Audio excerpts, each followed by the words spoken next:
Hello everyone, আমি অনির্বাণ। আমাদের channel আপনাদের সকলকে স্বাগত। এই ভিডিওতে আমি কথা বলতে চলেছি মানাডু সিনেমাটা নিয়ে। তো চলুন ভিডিওটি শুরু করা যাক।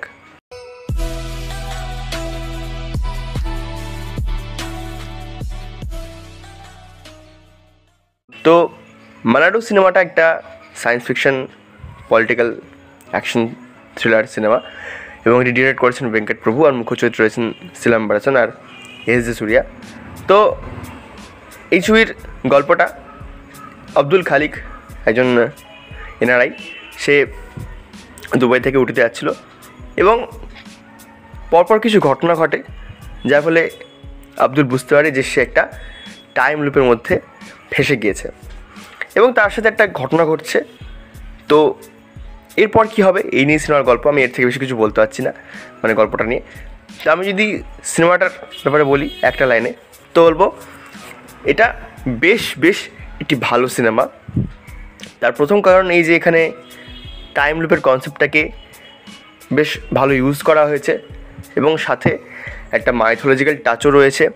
এবং টাইম লুপের সাথে যেরকম কমার্শিয়াল এলিমেন্টকে অ্যাড করা হয়েছে, মানে আমরা অ্যাকচুয়ালি একটা টাইম লুপ বা টাইম ট্রাভেল ফিল্ম থেকে কী এক্সপেক্ট করবো, সেখানে সায়েন্স নিয়ে বেশি আলোচনা বা সায়েন্সের বিষয়গুলো থেকে আর কি আমরা বেশি এক্সপেক্ট করব। কিন্তু এই সিনেমাটাতে সেই দিকগুলো হয়তো নেই, কিন্তু ওই যে টাইম লুপটা, মানে ওই যে একটার পর একটা লুপ ঘটছে এবং সাথে যে ঘটনা ঘটছে সেগুলো কমার্শিয়াল এলিমেন্ট এবং মজা লাগে দেখতে। হ্যাঁ, কিছুটা জায়গায় রিপিটেটিভ হয়ে যায়, মনে হয় যে না আমার বিরক্ত লাগছে, কিন্তু দেখতে মজা লাগে। এবং এর ইন্টারভ্যালে যে টুইস্টটা আছে সেটা জাস্ট মাথা খারাপ করে দেবে। মানে আমি টুইস্টটা দেখে উঠে বসে গেছিলাম, জানি এটা কী হয়ে গেল, এরকম একটা ব্যাপার ছিল।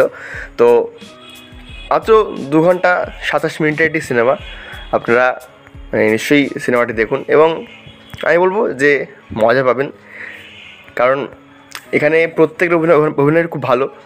মানে মূল চরিত্র যে আছে সিলাম্বারাসন, তার অভিনয় ভালো। এবং এস.জে. সুরিয়া, মানে এস.জে. সুরিয়া যেখানে থাকে সেখান থেকে আমি আলাদা করে তাকে নিয়ে কী বলবো।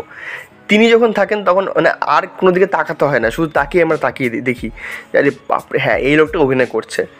তো আপনারা মানে বুঝতে পারছেন যে এস.জে. সুরিয়া থাকলে সিনেমাটা কেমন হবে। এবং বাকি অন্যান্য যারা ক্যারেক্টার ছিল তারাও বেশ ভালো। সিনেমাতে কমেডি মোমেন্টস রয়েছে, এমনকি এস.জে. সুরিয়াও কমেডি করেছেন বিভিন্ন সিনে, যেগুলো দেখে সত্যিই তাকে দেখে প্রেজ করতে হয় যে তিনি একটা নেগেটিভ রোলে আছেন এবং সাথে কিন্তু কমেডি রোলটাও দারুণভাবে প্লে করে যাচ্ছেন।